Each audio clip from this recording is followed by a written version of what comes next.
Okay, hello, welcome everybody.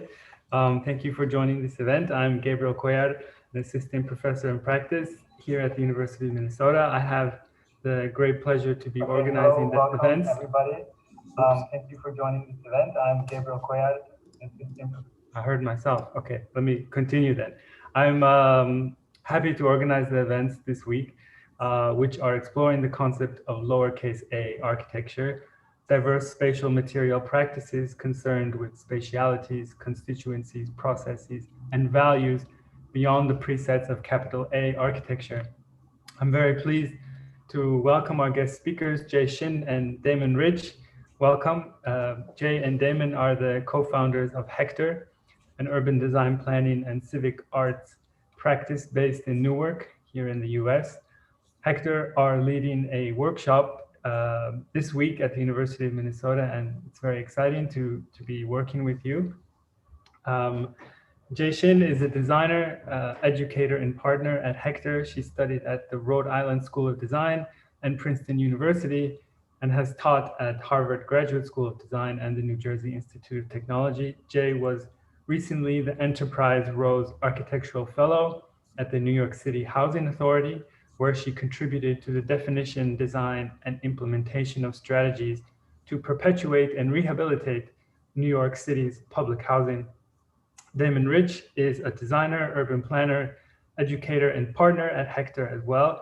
He studied at Deep Springs College and Columbia University and has taught at Pratt Institute, Harvard School of Design, Parsons School of Design, and Syracuse University. In 1997, Damon founded the Center for Urban Pedagogy in New York, an internationally recognized organization that cultivates civic engagement. He held the office of Planning Director and Chief Urban Designer for the city of Newark, and was a MacArthur Foundation Fellow in 2017. Their work has been supported by the Graham Foundation and exhibited in the Venice Biennale, Museum of Modern Art, the Netherlands Architecture Institute, and the Yerba Buena Center for the Arts. HECTOR is a unique spatial practice that takes on the realities and power differentials of urban places and processes in the US, grappling with and challenging the legal, financial, and political infrastructures that shape US cities. HECTOR makes the working of cities legible, user-friendly, and engaging, constantly directing their efforts to collective action and community organizing. In doing so, their work opens cities, and in particular Newark, to the say and ambitions of a wide range of actors, residents, and advocates. The practices focus on what they call place politics is wonderfully evident in projects such as the Newark Riverfront Park, in which HECTOR supported ongoing efforts to make the riverfront an accessible place enriched by community life. The initiative included boat tours, walk shops, school trips, neighborhood meetings, and of course design, bringing decisions about the riverfront to those who have a stake in it. HECTOR makes clear that the realm of shaping city life and urban policies is one in which residents and designers have an important role to play. We're really happy that you're here. Welcome. We'll have a Q&A session to look forward to after HECTOR's talk. If you're in the Zoom webinar, please pose questions in the Q&A box or raise your hand, likewise on YouTube. Thank you again, Jay and Damon, and I'll pass it to you.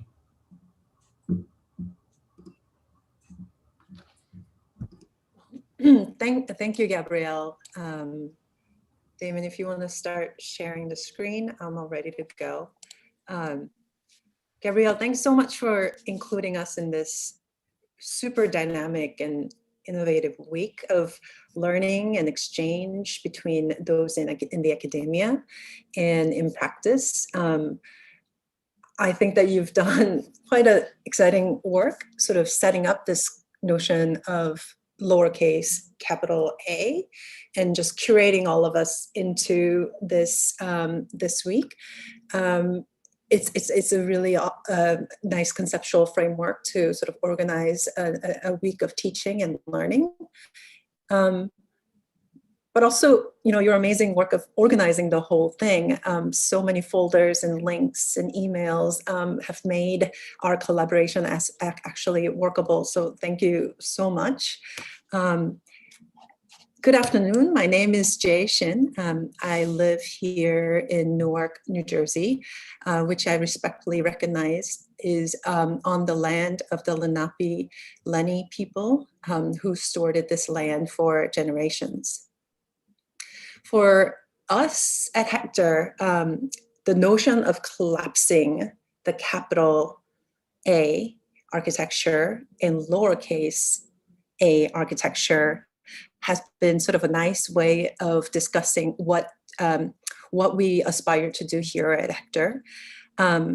Because, next slide, because our name comes from the fact that we as architects and designers, though we celebrate sort of this conceptual work of the mind and even sort of keeping our white suits clean in our construction sites, we are sort of undeniably just one part of this larger mix of characters, including people like developers, advocates, and policymakers. I'm going to pause there to see if the slides are advancing, Damon. It should be. It should be on the Pink Floyd homage drawing now. I see the title. Oh, now I see it. Thank you. So this is sort of what I meant by the mix of characters here. And, much of our time is spent sort of angling and cajoling and persuading and negotiating all those sort of hectoring actions with those people. That all goes into making something happen in our shared built environment. So the fact that we have to deal with so many people outside of architecture, like I said, developers, advocates, and policymakers, sort of make what we do, architecture, political. And that's sort of like the best way I can sort of articulate that architecture for us at HECTOR is political.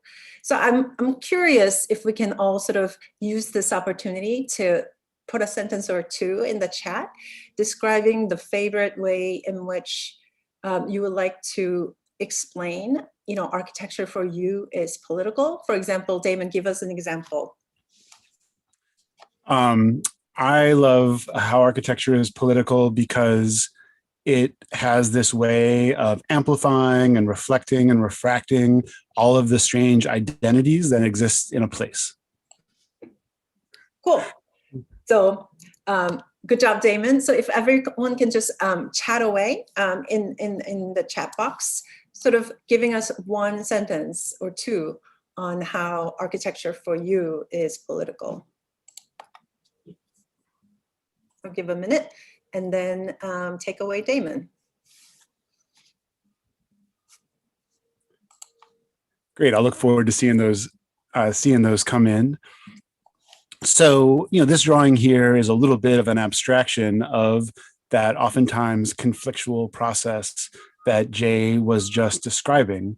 And just as we were talking about in our workshop on Monday, when you actually get to the ground and look at what facts you find there, things don't look quite as abstract and stylized as this. In fact, these are some of the things that you see, which is a built environment that is full of messages and intentions, whether it be about where to sit or not to sit, whether to walk on the grass or not, or any type of communication that happens through the built environment.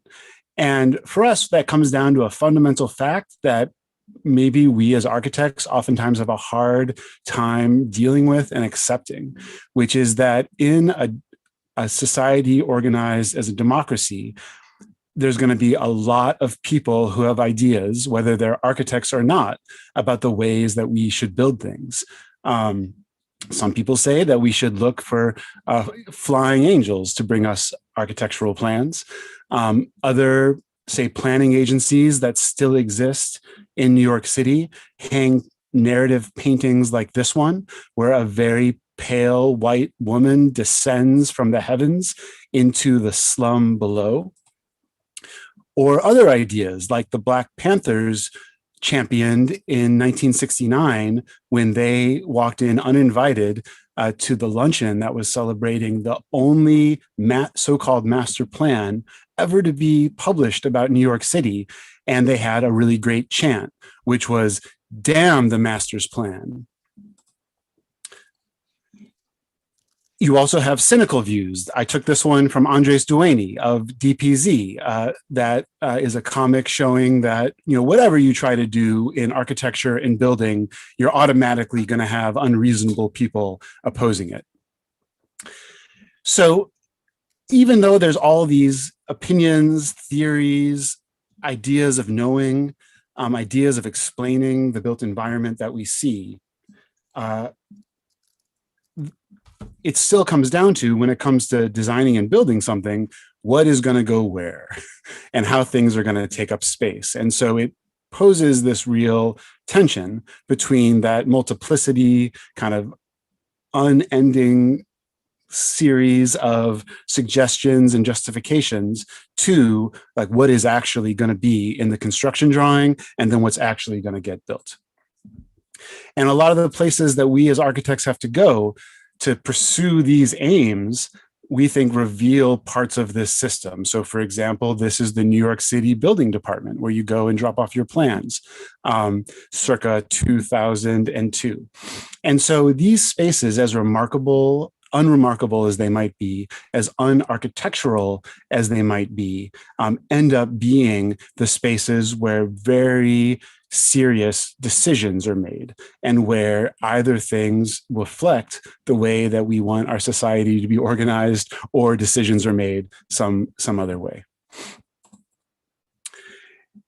And of course, even the systems that we've set up to supposedly link together democracy and building, like public hearings or public engagement, oftentimes misfire, either because no one wants to come to the public meeting, or the public meeting, quote unquote, turns chaotic, AKA the people who are there don't necessarily agree with the things that the architects or planners or others are presenting. And so when we talk about accountable architectures, we really want to focus on two adjacent meanings of this word accountable. The first one is accountable as in responsible, and responsible with consequences. Like, you're going to do this, I'm going to do this. If I don't do this, this is what happens. If you don't do this, this is what happens. So that's the first sense of accountable. And the second one is accountable as explainable. Like, you can give an account of it. Like, you look at a building or the way a park is built or the way a highway is built or a pipeline, and you say, this is why it is built the way it is. The story of its design somehow accompanies the object as it goes into the world.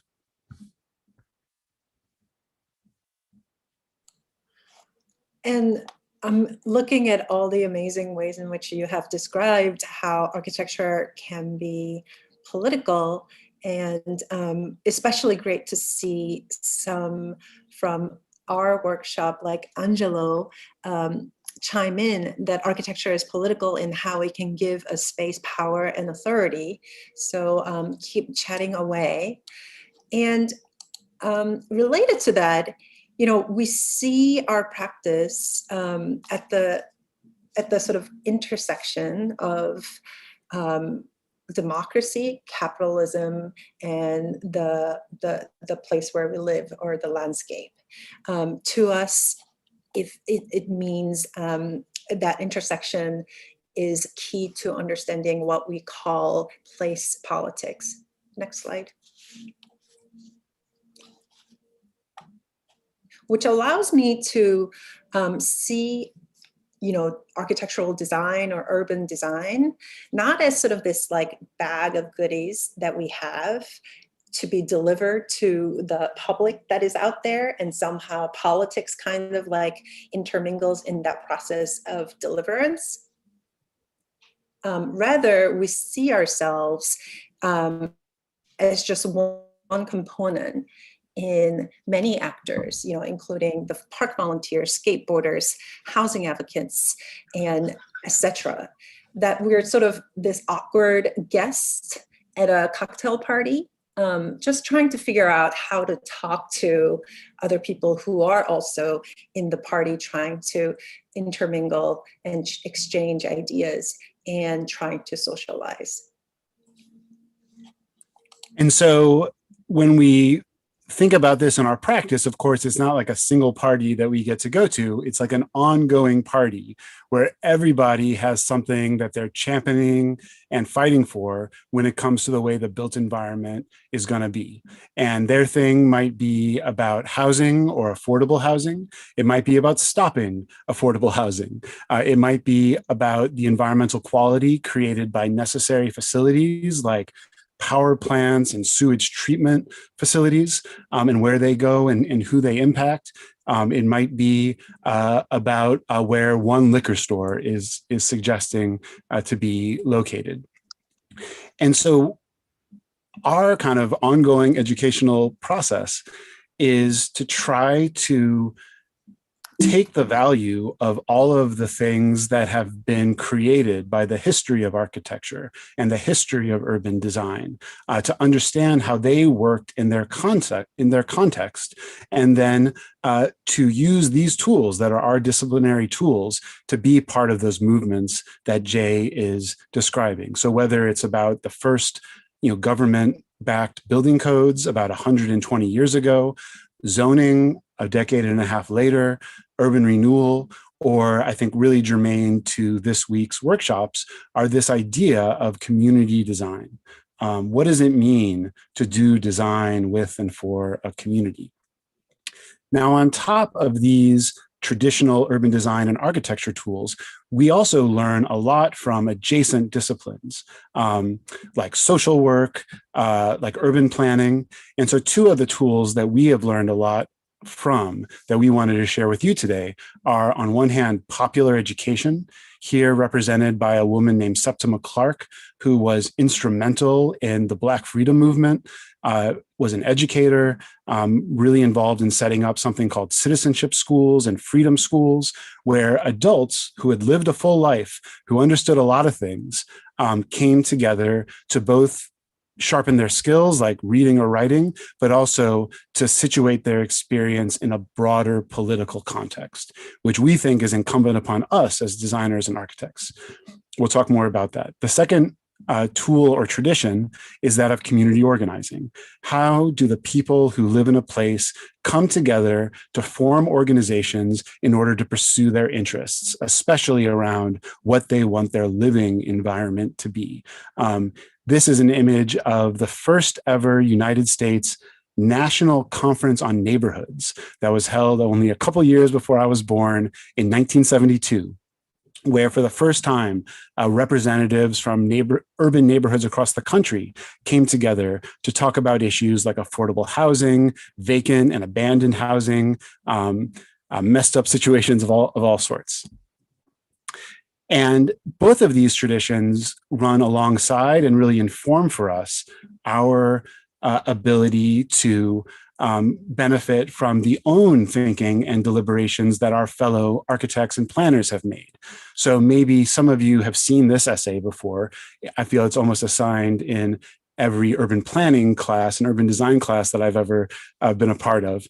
It's by a woman named Sherry Arnstein, who was one of the first workers ever for the Federal Housing and Urban Development Department. And she worked there during a time called the War on Poverty under Lyndon Johnson. And one of the watchwords under that program was that poor people should be involved to the greatest extent feasible in programs meant to alleviate their own poverty. And of course, this sounded wonderful, but no one really knew like what it meant in terms of detail of the design process. And so Sherry Arnstein, when she quit her job, wrote this essay reflecting on what it really meant to put that into practice and really try to put that into the design process. And one of her greatest contributions, which you can see here on the right, was saying, that the question of participation and democratic participation isn't just a yes-no question. It's not like, no, there's participation, or yes, there is. In fact, there's a whole gradation of qualities of participation. And it's not just bad to good, it's which one is appropriate for the design situation that you're facing. And so this on the right is her thing that she named this, the ladder of citizen participation. And alongside and with Arnstein, large rectangle on the right. Let's see, maybe this moves that rectangle. I guess I was trying to see the chat. So now I won't be able to see if it works or not, but I'm hoping it does. So along with Sherry Arnstein are a whole set of writings, because people have been agonizing over this issue of what is the correct relationship of democracy and architecture in this very nuts and bolts way, at least since the 1950s. And we can talk more about that history if you're interested. And so this is, I think, the fundamental tension, but also productive tension that we want to talk about in two projects today that are currently in our office in some form. And I guess a final way to kind of summarize this tension is the idea of democratic control. Oftentimes we use the word democratize, meaning just to make it available for everyone. Like when people say H&M democratized fashion, I think all they mean is that they made it like cheap and widely available. And I think that doesn't quite cover what most of us mean when we talk about democracy, because usually it means that, yes, a lot of people can be involved, but also that there's some kind of control. Like we come together in a group to make a decision, and then that decision actually has effects. So in other words, bottom up, just this idea of like talking to a lot of people or dealing with a lot of people is not the full equation here of democratic control. So how do we as designers actually help create processes and design projects where something like democratic control is possible? So for our first story, I want to take everybody to the City of Newark's planning office. Here are some glorious views of where, at least in the town where HECTOR is based, all of the information and processes are coordinated to make group collective decisions about the built environment. And it really is the mission of these offices that exist in Minneapolis, as I know some of you know, and almost every city or town in the United States, where a system was set up about 120 years ago to somehow try to moderate between the respect of property, which, like it or not, has been a major organizing principle of this United States, and the privileges of democracy, meaning that even if you don't own land, you still have some kind of a say about the way your community is run and developed. So it's not oftentimes discussed in wonderful architecture lectures, but for this special occasion where we're talking about lowercase a architecture along with other kinds of architecture, we thought it would be maybe useful to talk about some of the unglorious aspects of being an urban designer or an architect, which is trying to prevent bad and hostile and unjust architecture from going forward. So this is a picture of a development that was built in Newark, New Jersey in the early 1980s. And when it was built, it was celebrated by the city's elite as finally signaling the emergence of this place from being, in their words, a ghetto, a depressed, defunct location, etc. I'm guessing that probably a lot of people like me look at this and find it hard to celebrate, mainly because of this very serious Darth Vader aesthetic. And trying to intercept and deal with these kinds of potentially bad design outcomes, usually at the last minute, usually with really constrained time, is a major responsibility of being an urban designer or really working in a planning office. So whether it's a quick redesign for a building that's proposed to be absolutely a dismal living condition, whether it's fighting with Prudential, the biggest corporate citizen in the town, to not have their plaza, which is not permitted by zoning anyway, be 10 feet off the ground, but only 8 or so. Whether it's even getting a fast food restaurant, Sonic, to put in this very slight acknowledgement of the fact that people arrive by foot. These are the kind of pitiful but everyday kinds of wins that are so important when in a planning office. Now, a lot of the conflicts that you find come from political conflicts that already exist in the community. So, for example, Newark is still the greatest collection of jobs in the state of New Jersey, which is the most densely populated state in the country. But many of those jobs, the great majority of those jobs, are held by people who live in the suburbs. So you have people who live in the city who have work, having to take long bus rides oftentimes for jobs in the suburbs. And then people from the suburbs driving their BMWs or what have you into the city. And this differing orientation about how you get around the city results in very different opinions about the way the city should be built. So, for example, our Applebee's there on Springfield Avenue. Here in Newark, again, we're very proud to have an Applebee's. It was a really big win when it was built in the 1990s. However, if you arrive to Applebee's by bus rather than car, you have two choices. Either you can walk down this sidewalk another 200 feet to enter the parking lot where the cars do, or you can do like any reasonable Newarker and just walk yourself through the shrubbery, even though it's clear you're not supposed to do that. And so one story from this kind of unglorious work of, we call it urban undesign, was when Shaq, who was the native Newarker, bought the only existing movie theater in town and proposed with his developer partners to expand it. And so in this plan, you see the existing theater in the dark gray and what was the originally proposed extension in orange. We had about 30 minutes in between receiving this plan and having to meet with the mayor about how we were going to recommend it get supported or not. And so we quickly took it into Photoshop, chopped it into pieces, and said, hey, maybe this would be more welcoming if instead of sitting in the middle of the parking lot where cars are allowed to drive all the way around it without leaving the property, what if we just put the whole extension on one side so it could somehow more equally treat people arriving by bus as people who drive in and park. Because of maybe time pressures and others, the developers were actually really amenable to this, although it was a tense breakfast to have. Cory Booker and Shaq celebrated the approval and groundbreaking. And in fact, today, this is the built thing. Nothing glamorous, nothing that we would show as our own design work in a usual architecture lecture, but this was some of the back and forth that shows everything that gets built in your town pretty much ends up being a negotiation of some sort.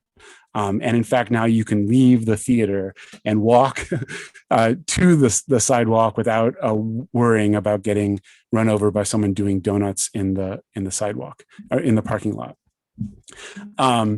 If you succeed in this kind of work, your mayor might go do an interview with Vogue where he doesn't totally get the whole idea, but he at least gives lip service to it. Like when Cory Booker said that this multiplex had to be close to the sidewalk to encourage pedestrian traffic. We'll take it. A similar story was when Panasonic, North America, announced that they were going to build a brand new North American headquarters in Newark.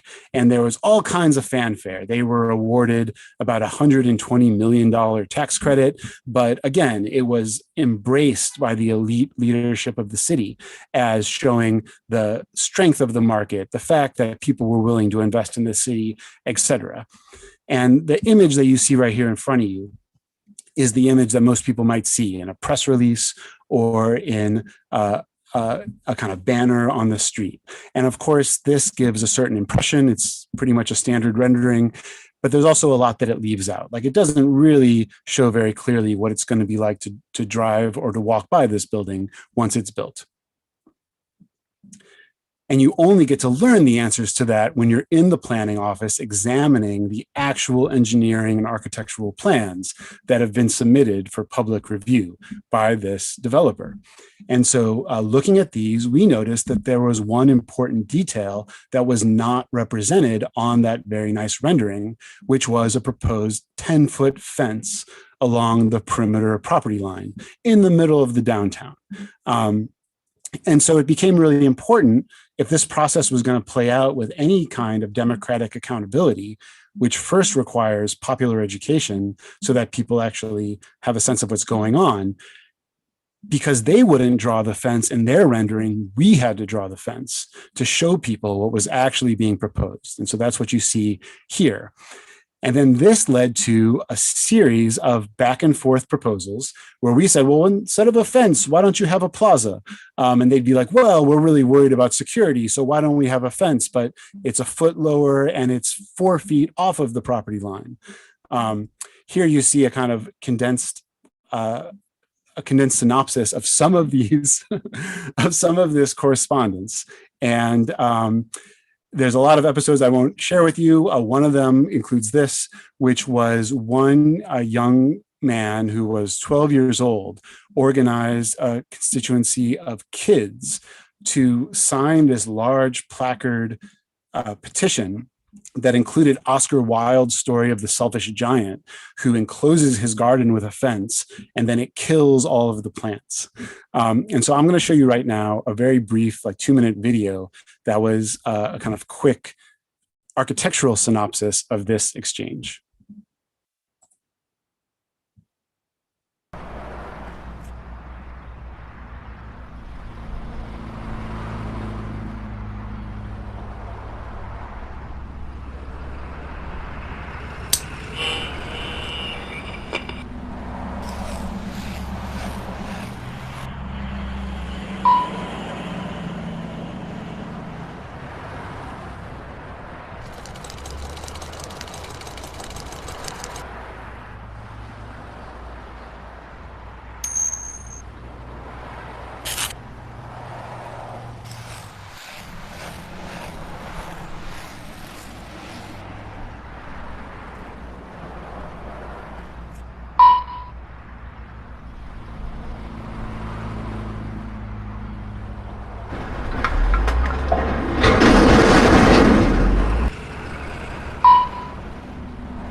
So the end of this sad fence story is this fence.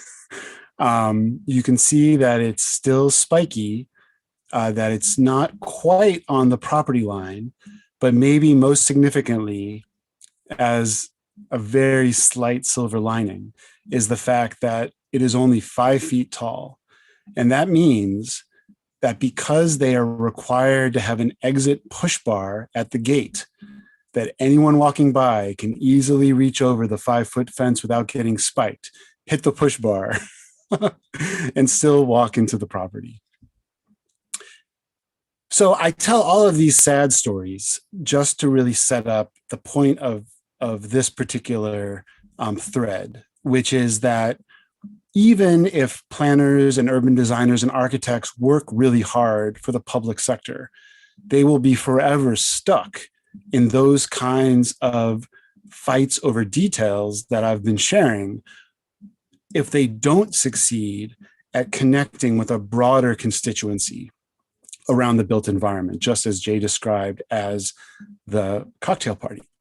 And so, again, one of these tools for us here, represented by Septima Clark, is popular education. How do we, as architects, make available all of the complication of the things that we spend so much time studying so that people engaged in these broader political struggles can decide what is and what isn't useful for them of what we have to offer, and we actually can come to a coalition based upon self-interest. And so alongside that, in Newark, that lack of a broader coalition was represented by the fact that over the 20th century, the city spent tens of millions of dollars on master plans. Here you can see some of them. But for all of this master planning, the one thing that usually brings a master plan into some sense of reality, which is the zoning law, had not been updated since the 1950s. And those of you who are working with us in the workshop will get much more into this. But the zoning law is the basic understanding and requirements, right, that any city or town puts in place saying, if you're building something, these are the minimum rules. And so in Newark, this zoning law had not been updated since the 1950s, despite all of that planning. And even in 2008, 2010, these were the maps that we were using, which had been hand altered over the years as the zoning had been updated, and which provided all kinds of reasons for people to dispute what they said and introduce all kind of confusion into the process. And so one of the things that we knew that we had to accomplish in the Newark Planning Office, if we were going to change the game and not just fight every round the way we had, was to update the zoning. And zoning, we won't spend too much time on it now, but it really just deals with what you can build and where you can build it. So, it maps every part of land in the city, puts it in a zone that has certain rules. It is kind of like an abstract poetry about society, because you have to come up with these names and labels for all of the different ways that you imagine that people use buildings. And that, of course, is a very political process. And then it also, in each of these zones, tells you, if something is permitted or if there's certain requirements for it. And finally, it talks about design. And our zoning previously hadn't talked about design very much. And so that was one of our foremost priorities, was to put in some basic minimum rules for things like putting windows in your building and relating your building to buildings around it. So we were trying to think about, how could we grow the constituency, grow the connection between those of us who are working in the nuts and bolts of fixing the zoning and the broader community that had all kinds of desires and agendas for their environment. But zoning was only really a small part of that picture. And so a couple of the projects that we did included the first ever scale model of the entire city of Newark, showing every block in the city. And we wanted to share this because this was a project that would have been impossible without the participation of our local architecture school, which is the New Jersey Institute of Technology. And so students and our office were able to organize this entire process where we produced parts of the model, but then also parts of the model were produced in these living room workshops where residents or members of community organizations could gather their friends and create the part of the model that represented their part of the city. So we came up with color codes, and it was a lot of work. It's about 100,000 buildings. And then this was unveiled as the first ever model of the city on the occasion of our 350th anniversary as an incorporated place.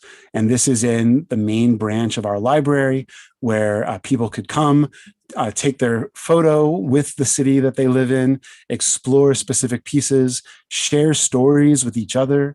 These are two of our former mayors who came and stood next to the city that they grew up in. And surrounding this, as you can see some glimpses of, was an exhibition that picked out key moments where different members of community had organized to push for a certain agenda in the built environment, like this poster that talks about a time when residents were able to organize to defeat a proposed highway that would have displaced about 10,000 people. And this is our city historian, Junius Williams, who had led that struggle in his 20s, telling us that story using the model and a laser pointer to talk about where the highway would have gone, where they met to organize against it, and more. The second thing that I wanted to share with you that we tried to create to broaden this constituency was called the Newark Zoning Workshop. And this was a series of activities that took about 2 hours where we were willing to come to you wherever you were, as long as you could gather up 15 Newarkers to talk about how zoning works and how it might connect to what your group is trying to do in the city. We used a kind of Diplo block to talk about uses. We used these kind of paper dolls that you see here to talk about design rules. We talked about buildings that maybe people didn't want to see any more of, like this one, that might lead you to have window requirements. And we could really talk about, this law, not just as a technical thing, but as a political thing that had to be adapted to the city that we wanted to see.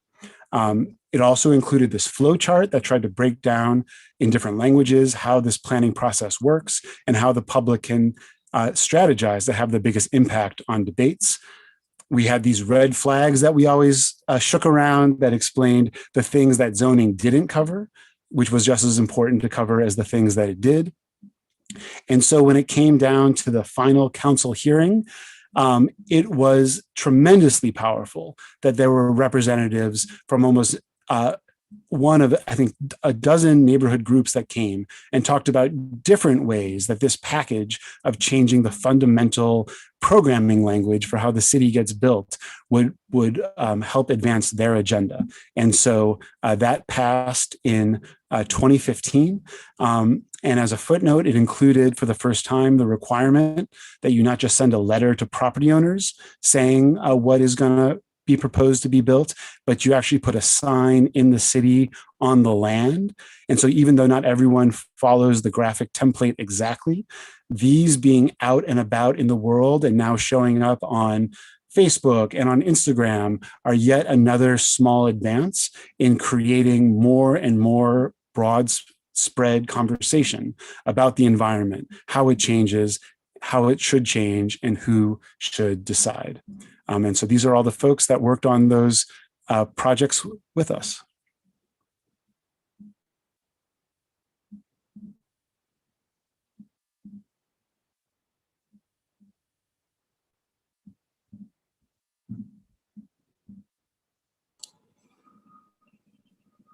And is it my turn, Damon?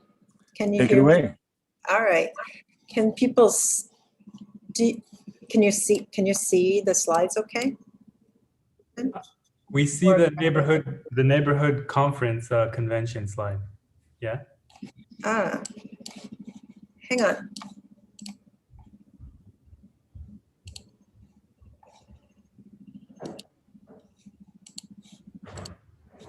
How about now? Do you see South Philly?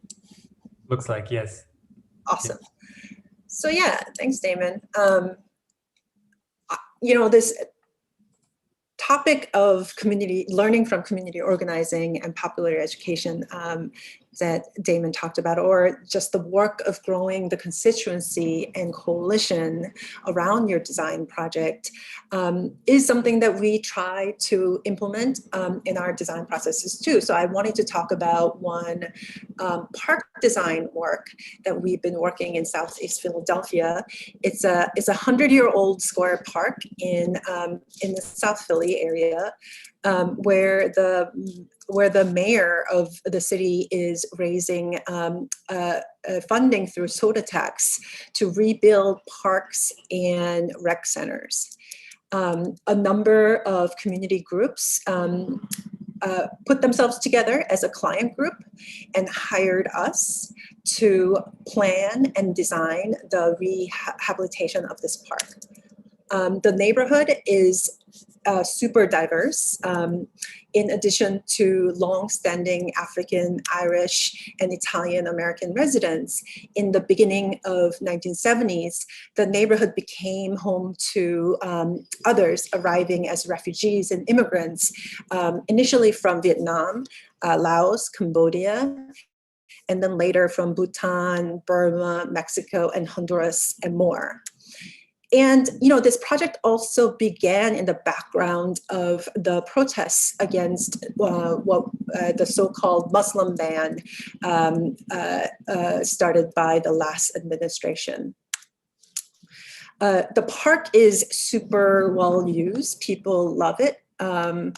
It serves a large area of all kinds of families living around the park.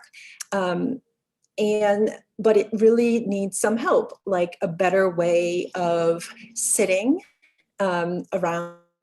Benches are not necessarily designed for the kinds of meeting that happens at the park, and a better way of playing. These are kids sort of climbing up a little storage building in the park, a way to play.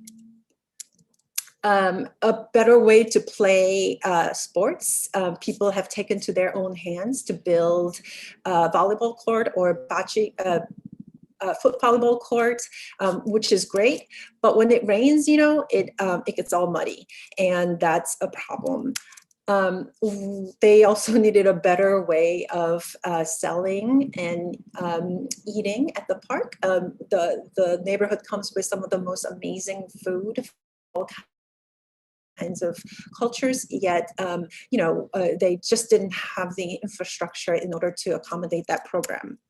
So this is our initial existing conditions report, where we sort of reported the key activities and conflicts, and also gatherings that were happening at the park currently. And in the spirit of growing the coalition, we started with this program called Park Powers. We worked with a set of teenagers, just because when you're thinking about growing the coalitions and thinking about finding a group of people to work with, teenagers tend to be the best folks to reach out to. And we asked the young people to do a project with us to answer this one question: what does South Philly have to do to get Mifflin Square Park rebuilt how it wants? The young people were hired through the Summer Youth Program, which was a program funded by the city. We started just like all of you guys in architecture do. We studied the site and really tried to understand what was in the park itself. And we asked questions, compiling our own questions about the existing conditions. We visited archives, trying to see the history of the site, and just really digging into the records that we could find of this place that has been a center of community activity for decades. We visited all sorts of experts, including some of the neighborhood organizations that I talked to you about before, and conducted interviews. So some of the interviews included talking to the Parks Department, Water Department, or even the community organizers who used the park as a place of gathering.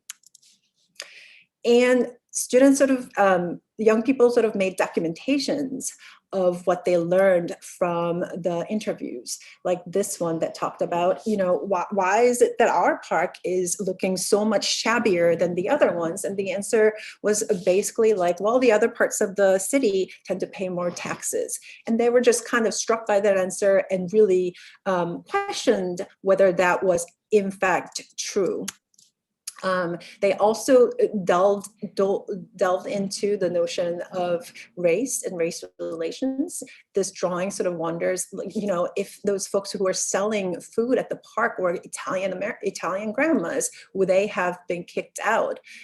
Like the Vietnamese grandmas who were selling the chicken steward were kicked out.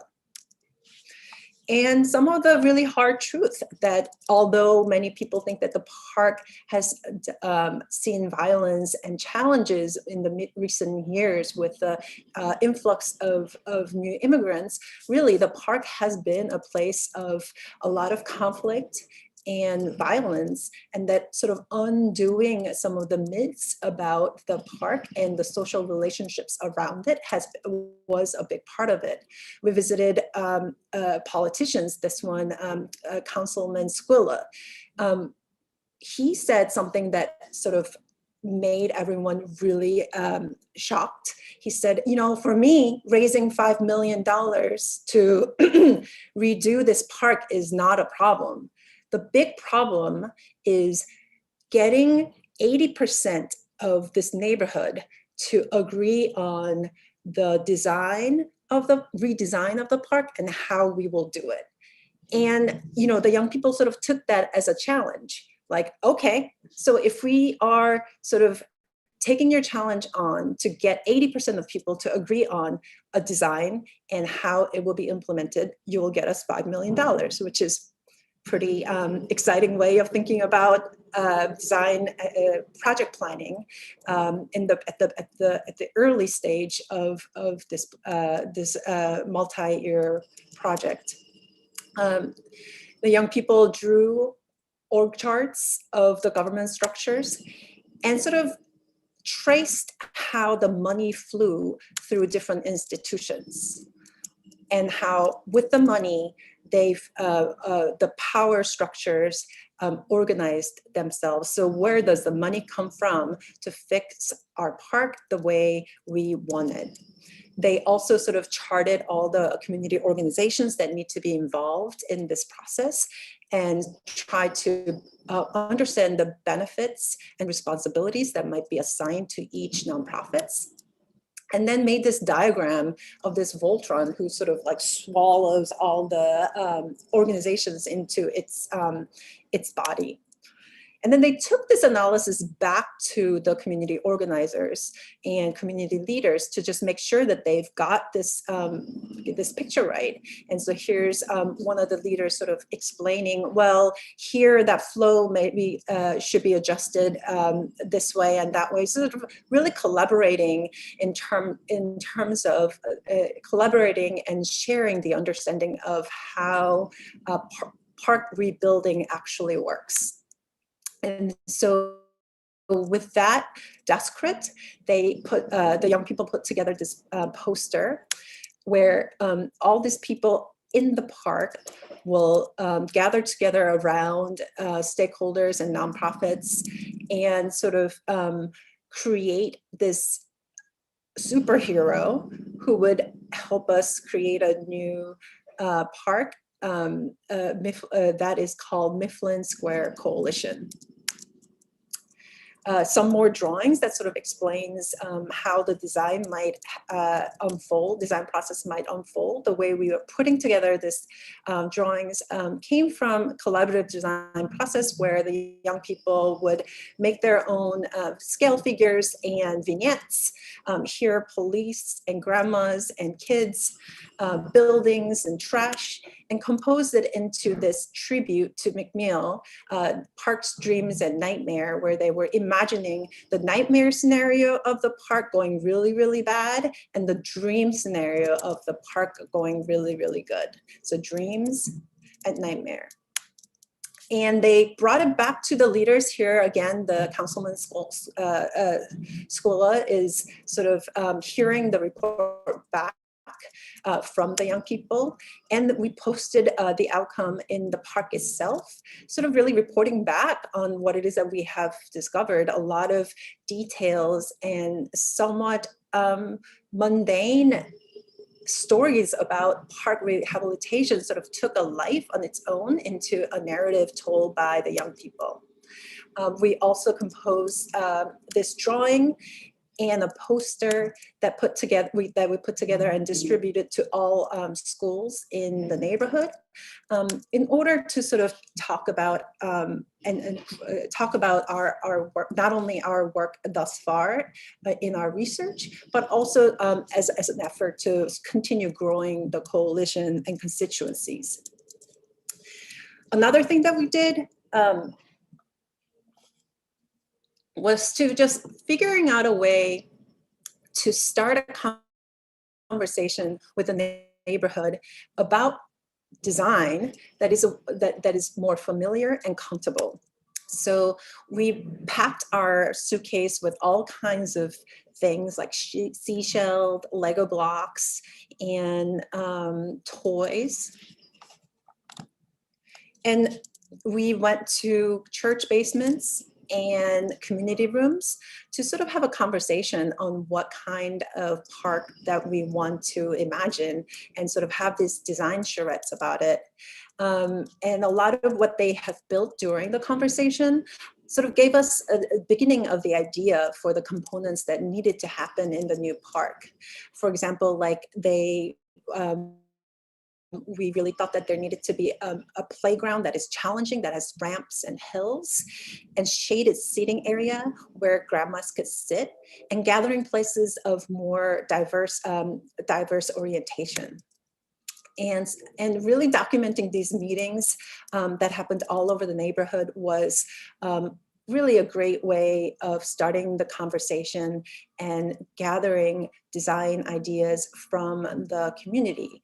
But what was also really amazing in these conversations was, you know, moments like this where we were asking people to sort of, there's an activity where we would ask people to describe their memories of good green space or open space. And this African-American gentleman shared, you know, my family really came from the deep South where there were, you know, farms and nature everywhere. So when we came to the big city, it was a huge shock. And so park became a really important thing for me. And this Korean woman on the right really said, oh my goodness, that's exactly what happened to us when we immigrated immigrated to the city a few years back. So these moments of sort of shared history and narrative really became at the core of constituency building and coalition growing. And we would take the designs and these stories back to the park in community events. You know, we built models. We also tested some of our ideas. Here we're testing ways of sitting, collaborating with local design studio. We were creating these play structure that was also seating area. And we launched a test kitchen in the now licensed food truck. And really also taking some of the more core concept back to the park, discussing, you know, right now the park is composed of all these little pieces and bits and pieces that were added to it over the years by the sort of informally by the residents and park users. We ended up with these sort of awkward shapes of green. How do we repack repack the park so that we can make some sort of a composition that really and layout of the park that makes sense to folks who you see here, who advised us on where the playground should go, moms who advised us on where the seating spaces should be, and, you know, baseball players, volleyball players who, you know, definitely wanted to be away from grandmas who sit around because they feel bad about making their sitting area all dusty whenever they play. areas that people can sit and hang around. So we came up with a number of layout options, had multiple workshops where we talked about pros and cons of each layout. And these layout explanations were translated into 8 different languages. And these workshops were moments where all kinds of groups that had smaller group meetings would come together and really sort of have intense disagreements in public and work those ideas out together. This is the concept plan that we issued. And right now we're in the process of schematic design and design development.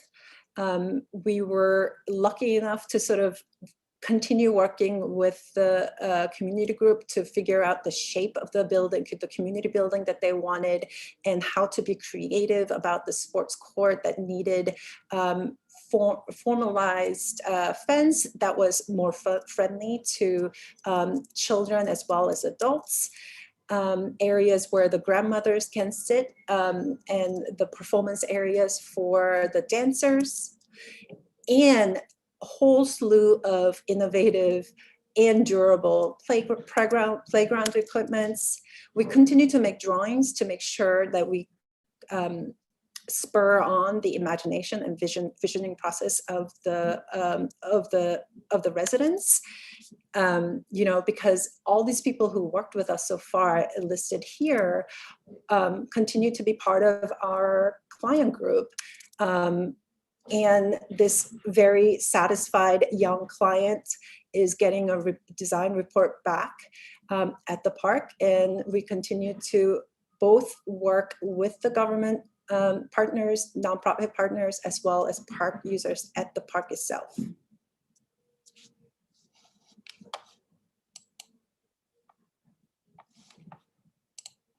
And Damon, unmute. So to conclude,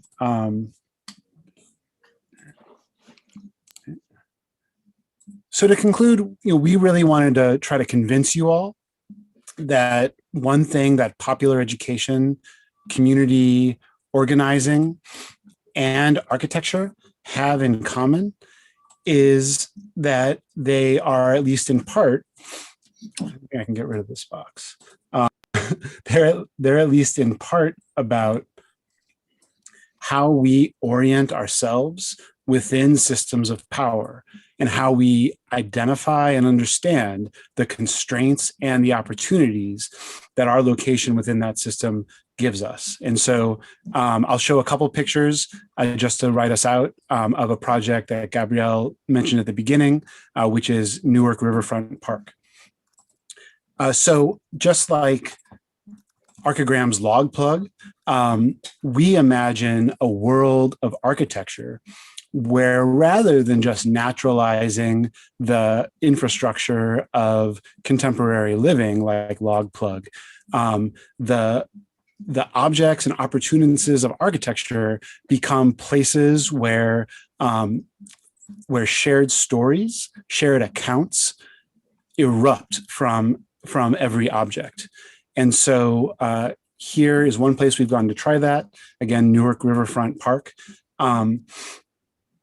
We see these kinds of design approaches as trying to learn from how the world already can serve as its own how-to manual for changing itself, and finding ways that architecture can be part of how people come to that understanding and make those decisions about how they want to engage in the politics of place and how it changes.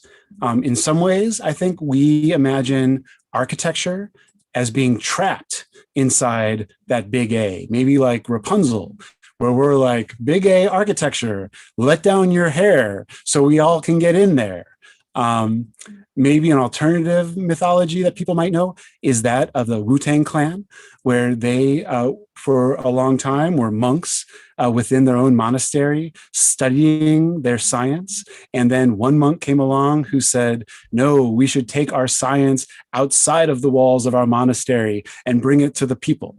And so that, I think, is exactly the kind of movement that we at HECTOR always hope to join and always hope to be part of, playing the role that architects can.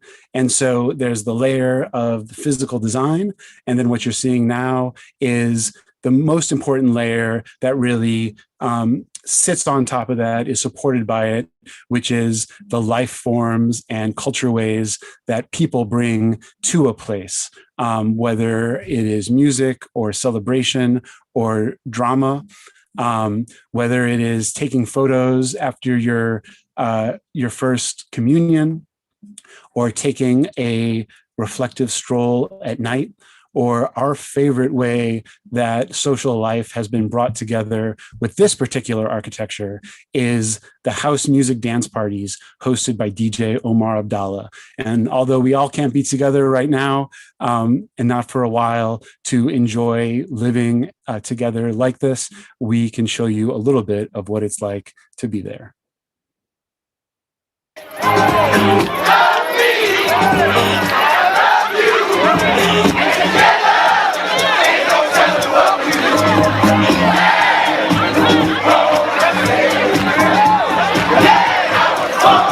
So as we continue to think about architecture, its big A's, its little A's, the world beyond it, place politics, accountable development, we look forward to the day when our architecture, with its capital A's and lowercase a's, like these orange sticks you can see in the distance, become one more character among all those that already circulate, interact, and argue with each other everywhere you look in this world. Thank you.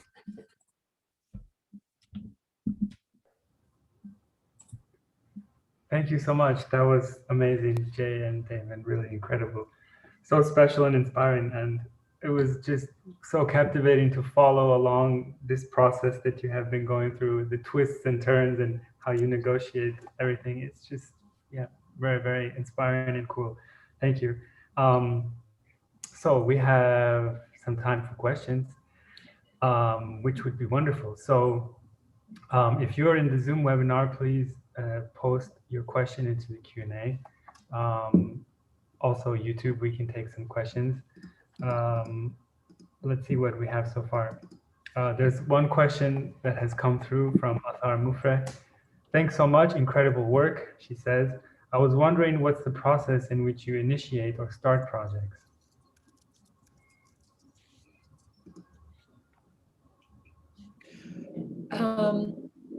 I can answer that, and Damon, if then you can fill in.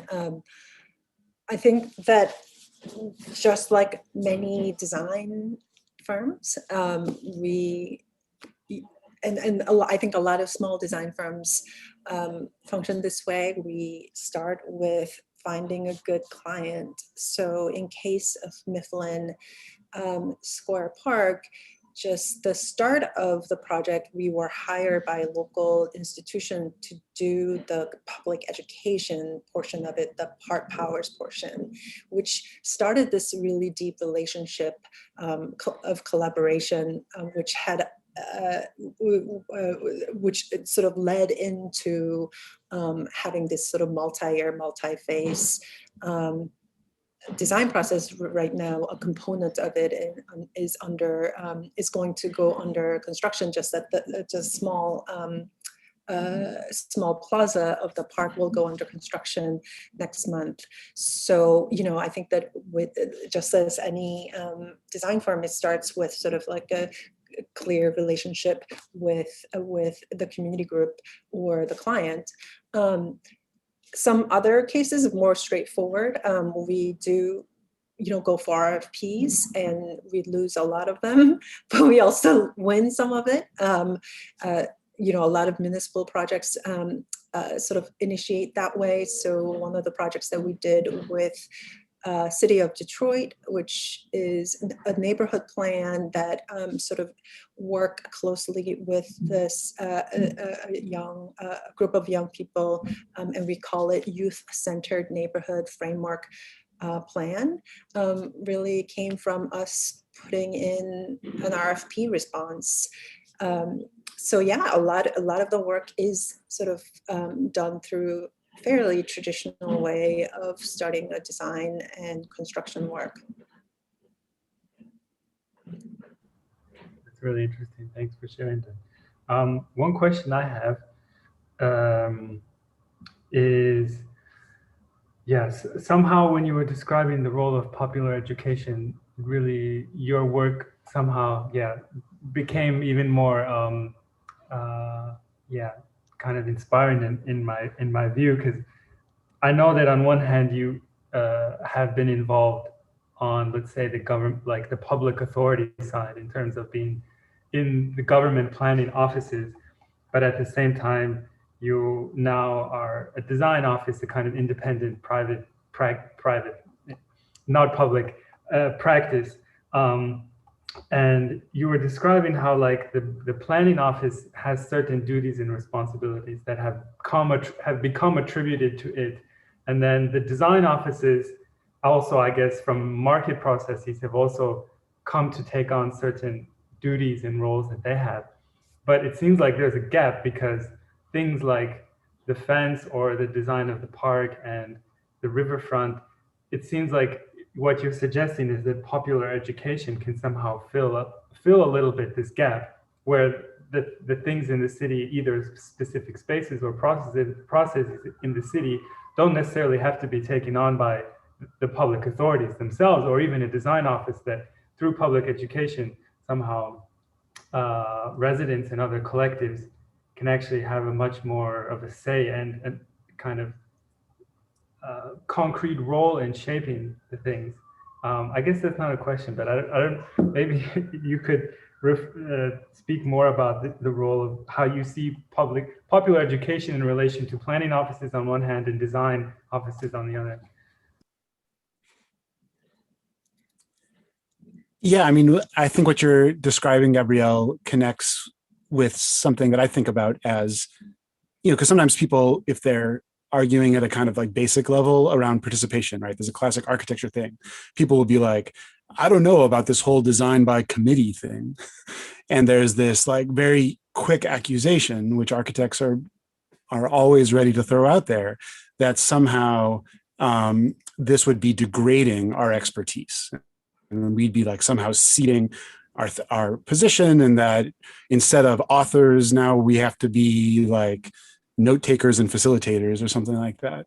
And, I guess for us, like that kind of debate really misses all of the both like wonderful and difficult details of really doing work.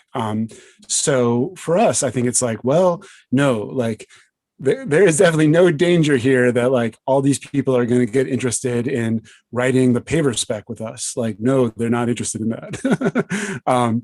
And so what I mean by disassembling expertise is having like the self-consciousness to be able to self-translate and have openness to like, well, I'm not exactly sure which part of this is actually going to have the political stakes, right? I'm never in the position where I alone make that determination. It's only through encounters with others, whether I like them or not, that I learn like what part of this project is going to be like the difficult or the sensitive spot. And then that's what allows, I think, us to say, okay, like what parts of our expertise should we be translating into something that is widely understandable? I think, maybe on a more like disciplinary level, if people have looked at the history of postmodernism in architecture, like when I started studying architecture in the mid 90s, the first thing they told me when I showed up, before I even knew what POMA was, is they were like, that shit is evil. And I think it's taken me a long time to actually like come back and get over that like initial warning, because I feel like disassembling expertise or focusing on popular education is maybe another more fruitful way for us architects to engage in some of the long-term goals that I think were on the minds of at least some of the people that we lump in with POMO, which is, how can we as architects, with all of our specific histories and crazy ideas, actually create a relationship to the broader world of culture and the broader world of understanding and narratives and accounts that justify how things get built.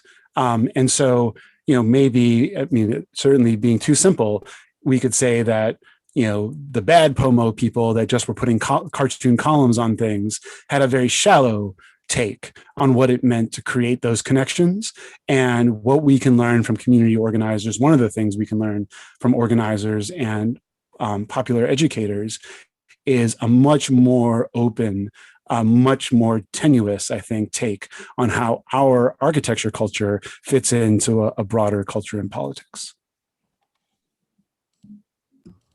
That's amazing. Thank you so much.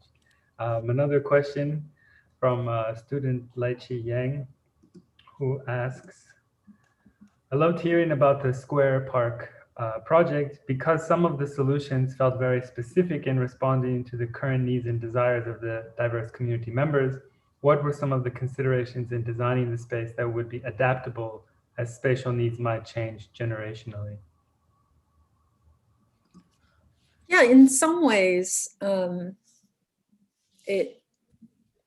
think the residents were aware that this park has not seen an investment for now, since the early 90s, I think. And so for decades, it did not see any sort of official city investment to renovate it. So a lot of it had to do with sort of really accommodating the current need of the activities that is happening right now that weren't really accommodated in the previous work. So I think that it had to do with better sitting area, better way of walking around the park so that, it's not necessarily this very regimented, like crosswalk, but there's a meander path around it. So you can have different types of walking in the park. And I think that those concepts actually of like gathering, right? Performance, eating, playing are sort of, multi-generational activity. I think that because the community sort of not only sees the park right now as a place to do these activities, they also kind of see it as for these activities will happen in the future. And of course, sort of the more mundane way of thinking about it is really paying attention to the maintenance of the park. I think that a lot of times these parks are built, some of the parks are built with, the notion of, well, how will get, if we do build a big mound that the young kids really wanted, so that they can sort of roll around in the park, in the grass, like how will they mow it? Will the radius of the mound actually be accommodated by the lawnmower that is currently stocked at the Parks Department's maintenance office, right? So I think it's both, it's sort of two ends. One is sort of like forming the vision that will last through, the community, sort of agreeing on sort of the larger ideas of dynamics that should happen in the park, and sort of having understanding of nuts and bolts of maintenance. And so, if the park mower person comes around and ends up messing around messing up the lawn of the mound, a resident can be like, we know that it was designed to be kept clean and nice, So I don't know if that answers the question, but I think it's paying attention to shared vision as well as sort of the practicality of the place lasting through maintenance. Another just like little example maybe in there is, as Jay mentioned, like the city, it was just like a total passive park, like just a green space when it was built in the 1890s. And then it wasn't until the 1970s that the city like put in a basketball court. And so since the 70s now, all of these other people have built their own facilities, like the volleyball court, the foot volleyball court, and a soccer place and things like that. And so the city parks department's first instinct for redesigning the park was to try to decide which of those activities were going to be allowed. And then if it was allowed, to make like a separate, distinct fenced space for each of those activities, which meant that they could have less of them because they each needed their own space. And even though it took a lot of convincing, eventually we got the city to sign off on a concept that we called the sports yard, which basically means that there's like hardscape areas and softscape areas, and we kind of leave it up to people to self-organize, within knowing that there's enough room for what they want to do. And that's, I think, one way that, I think that that design tries to respond to what Ms. Yang is asking about. Thank you so much. A couple more questions have come through from the audience. Athar is asking again, could you talk about the challenges you faced during the process of establishing connections in neighborhoods and coordinating with residents through workshops? What do you see as important mechanisms that could help facilitate your work? I think that's also, a question that students would be something that they are engaging with, and so many practitioners. And it seems like, that would be really great to hear from you about. I mean, I would say that one of our biggest points that I hope comes across is that it basically never works when your system of accountability or participation is only linked to a single architecture project. If the best reason you have for someone to come out and like talk to you or to fill out your survey or to do whatever is that you want help with your architecture project, that is usually like not a very successful way to start a conversation. And so for us, I think, Gabrielle, like one of the most overriding things in response to what you're saying is that we are very small guests within larger structures of accountability that were built before we showed up, that are going to be maintained by other people besides us, because we're not building a mailing list of residents in South Philly. And that just like any guest, there's probably better and worse ways to behave yourself, to be welcomed, especially back again. And so, really for us, I think it's in some ways maybe a shame or maybe a symptom of like over success that there are many designers who are really dedicated to the idea of participation, to just spaces and things, but somehow they've ended up in a situation where they are both responsible for the design and the community organizing. And that for us is a major danger sign. And almost everything we do when it comes to, I think, setting up the kind of relationships that you're talking about is about how we come to that table that already exists in ways that make it as plain as possible that we are disassembling our expertise and putting things on the table that we actually think fit into the process that's extending before, after, and beyond us.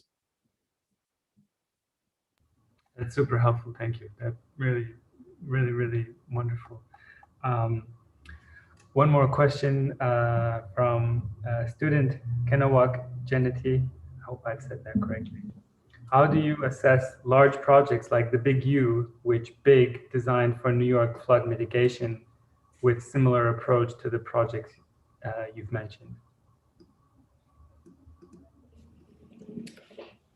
Well, I think that the conversation around the sort of the rebuild initiative and the process the Big U has taken on, and now its implementation is something to be, to be studied and talked about. And I'm not going to go into that. That would be like a whole other week of workshops, which Gabrielle, if we're so lucky, will come back to do.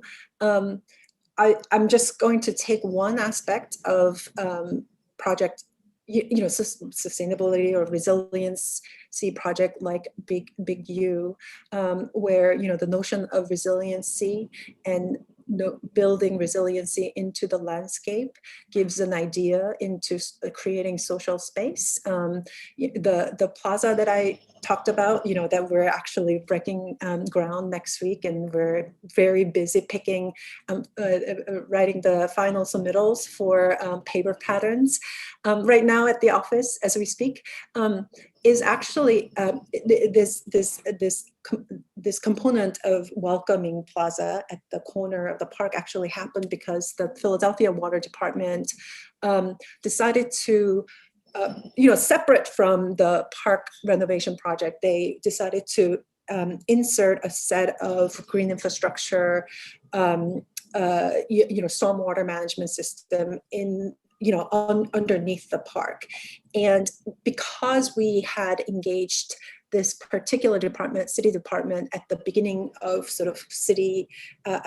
beginning of the design process, they told us, well, we have this construction going on, we have in mind, and you guys are going to be up for it in year 2020.